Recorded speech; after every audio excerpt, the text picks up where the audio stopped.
성도 여러분 안녕하십니까? 2023년 8월 4일 금요 새벽 말씀 함께 나누겠습니다.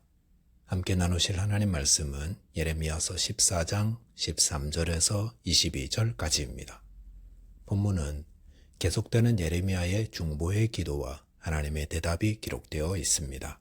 본문을 통해서 진리의 말씀을 정직하게 들으며 포기하지 않는 중보자 되어야 함에 대한 말씀 묵상하겠습니다.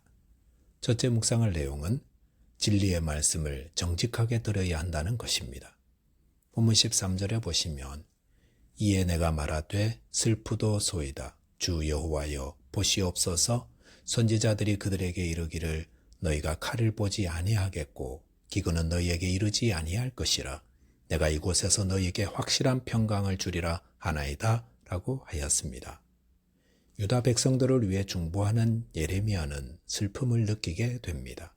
그것은 중보 기도하는 유다 백성들이 회개하지 않고 돌이키지 않기 때문입니다. 그러면서 예레미야는 거짓 선지자들에 대해 이야기합니다. 그들은 백성들에게 칼을 보지 않을 것이고 기근도 이르지 않을 것이며 예루살렘의 확실한 평강을 누리게 될 것이라 말한다 하였습니다. 거짓 선지자들이 전하는 내용은 예레미야가 전하는 내용과 정반대의 말씀입니다. 그런데 예레미야가 이 말씀으로 중보 기도하는 이유가 무엇일까요? 그것은 백성들은 무죄하다는 사실을 호소하기 위함이라 할 수 있습니다. 즉 거짓 선지자들이 거짓된 메시지로 혼란스럽게 하기 때문에 백성들이 죄 가운데서 심판받게 된 것이다 라고 변호하는 것입니다. 본문 14절에 보시면 여호와께서 내게 이르시되 선지자들이 내 이름으로 거짓 예언을 하도다. 나는 그들을 보내지 아니하였고 그들에게 명령하거나 이르지 아니하였거늘 그들이 거짓 계시와 점술과 헛된 것과 자기 마음의 거짓으로 너희에게 예언하는도다 라고 하였습니다. 예레미야의 호소에 대해 하나님은 거짓 선지자들이 하나님의 이름으로 거짓 예언을 한다고 말씀하십니다. 그래서 그들은 하나님께 보냄받지도 않았고 명령받지도 않은 자들인데도 자기 마음대로 예언을 만들어내어 그것이 마치 하나님의 말씀인 것처럼 전한다 했습니다. 하나님은 예레미야를 통해 유다가 하나님의 심판을 받아 칼과 기근으로 멸망하게 될 것이라 하셨는데 본문 15절에 보시면 거짓 선지자들은 칼과 기근이 이 땅에 이르지 아니할 것이다 라고 전한다 했습니다. 이 땅에는 진리와 거짓이 늘 함께 존재합니다. 하나님의 심판이 임한다고 하는데 또 다른 곳에서는 지옥이 없다, 심판도 없다, 사랑의 하나님이 그럴 리 없다 정반대의 말을 합니다. 이에 대해 본문 16절에서 하나님은 무엇라 하십니까? 그들의 예언을 받은 백성은 기근과 칼로 말미암아 예루살렘 거리에 던짐을 당할 것인즉 그들을 장사할 자가 없을 것이요 라고 하십니다.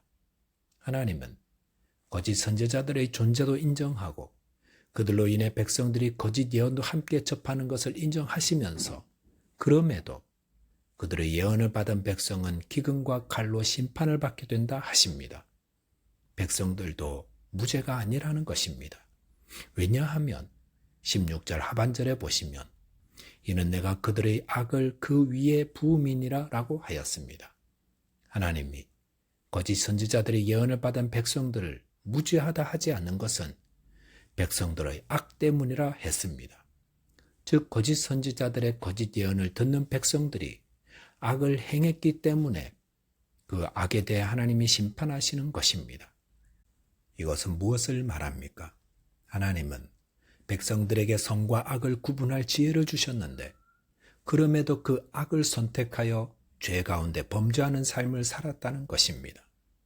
이것은 마치 명품을 흉내내어 짝퉁을 만든 사람뿐 아니라 그것이 짝퉁인 줄 알면서 사는 소비자도 함께 잘못되었다는 말과도 같습니다. 이렇게 악을 행하는 자들은 어떤 말을 선호하겠습니까? 악을 행하는데도 심판 없고 평강이 있다는 거짓 예언을 더 선호합니다. 왜냐하면 그래야 자기 욕심을 따라 살면서 마음의 가책도 덜하기 때문입니다. 사람들은 자기가 듣고 싶은 것만 듣습니다. 하지만 하나님은 우리가 들어야 할 말씀을 들려주십니다. 오늘날 온라인에서 자기가 듣고 싶은 말씀만 선별하여 듣게 된다면 유다 백성들과 같이 될 수 있습니다. 저희에게 예레미야의 말씀을 통해 계속 심판과 회개의 말씀이 들린다면 우리는 우리 자신을 돌아보고 회개하며 또 회개해야 한다는 것입니다. 저와 여러분이 하나님의 말씀을 선별하여 듣지 말고 정직하게 듣고 바르게 응답하게 되시기 바라겠습니다. 둘째로 묵상할 내용은 포기하지 않는 중보자가 되어야 한다는 겁니다. 본문 19절에 보시면 주께서 유다를 온전히 버리시나이까? 주의 심령이 시온을 싫어하시나이까? 어찌하여 우리를 치시고 치료하지 아니하시나이까? 우리가 평강을 바라도 좋은 것이 없고 치료받기를 기다리나 두려움만 보나이다 라고 하였습니다. 거짓 선지자로 인해 백성들이 무죄하니 용서를 호소했던 예레미야는 그 호소마저 소용없게 된 후 포기하지 않고 계속해서 중보로 기도합니다. 예레미야가 어떻게 중보로 기도합니까? 이러이러하니까 용서해 주십시오. 지금까지는 이런 식이었는데 다 거절되었습니다. 그래서 이제는 그냥 저희를 버리지 말아 달라고 간절하게 호소하며 간구합니다. 하나님 앞에서 우리가 드릴 중보의 기도는 바로 이런 기도입니다. 즉 하나님의 긍휼과 은혜를 때를 쓰며 구하는 기도입니다. 아이들이 때 쓰는 것처럼 하나님 앞에서 때를 쓰는 것입니다. 바늘로 찔러 피 하나 나오지 않는 재판장에게 힘없는 과부가 늘 찾아가서 구하고 또 구하니까 그 재판장이 귀찮아서라도 들어주듯 하나님 앞에서 이렇게 기도해야 한다는 것입니다. 본문 20절에 보시면 여호와여 우리의 악과 우리 조상의 죄악을 인정하나이다. 우리가 주께 범죄하였나이다라고 하였습니다.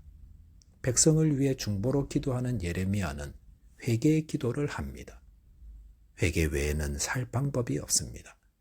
그러므로 예레미야는 유다와 자신을 동일시하여 우리의 악과 우리 조상의 죄를 인정하나이다 라고 회개하고 있습니다. 여기 보시면 예레미야는 죄를 인정하고 있습니다. 우리가 이 죄를 지었습니다. 우리가 범죄했습니다. 인정하며 죄에서 돌이키는 결단과 삶이 곧 참 회개입니다. 본문 21절에 보시면 주의 이름을 위하여 우리를 미워하지 마옵소서. 주의 영광의 보좌를 욕되게 마옵소서. 주께서 우리와 세우신 언약을 기억하시고 패하지 마옵소서라고 하였습니다. 회개의 기도 후에 예레미야는 세 가지를 근거로 용서를 구합니다. 첫째는 주의 이름을 위하여입니다. 즉 하나님의 백성이라고 불리는 유다가 멸망한다면 하나님의 이름이 이방인 가운데서 조롱을 받게 되기 때문입니다. 둘째는 주의 영광의 보좌를 위해서입니다. 주의 영광의 보좌란 예루살렘 성전을 가리킵니다. 유다의 멸망은 예루살렘 성전 파괴를 가져오므로 유다를 구원해달라는 것입니다. 셋째는 백성들과 세운 언약 때문입니다. 하나님께서 이스라엘을 선민으로 택하시고 언약을 맺으셨으니 그 언약을 기억해달라는 것입니다. 본문 22절에서는 이방인의 우상 가운데 능히 비를 내리게 할 자가 있나이까? 하늘이 능히 소나기를 내릴 수 있으리이까? 우리 하나님 여호와여 그리하는 자는 주가 아니시나이까? 그러므로 우리가 주를 앙망하옵는 것은 주께서 이 모든 것을 만드셨음이니이다 아니라 하였습니다. 유다 백성을 위해 중보로 간구하는 예레미야는 하나님이 참 신이요 창조주이심을 고백합니다. 이것은 예레미야가 하나님의 하나님 되심에 의지하여 용서를 구하고 있는 것입니다. 예레미야가 유다의 용서를 위해 얼마나 최선을 다해 간절히 기도합니까? 그는 때를 쓰며 용서를 구했습니다. 회개하며 용서를 구했습니다. 하나님의 이름과 하나님의 보좌와 언약을 기억해서 용서를 구했습니다. 그리고 하나님의 창조주여 통치자이심을 높이며 용서를 구했습니다. 이것이 참 중보자의 모습입니다. 저와 여러분께서 예레미야와 같이 먼저 자신의 죄를 철저히 회개하시고 또 이 땅을 위해 중보할 때 포기하지 않고 끝까지 간구하며 기도하는 자 되시기 바라겠습니다. 기도하겠습니다.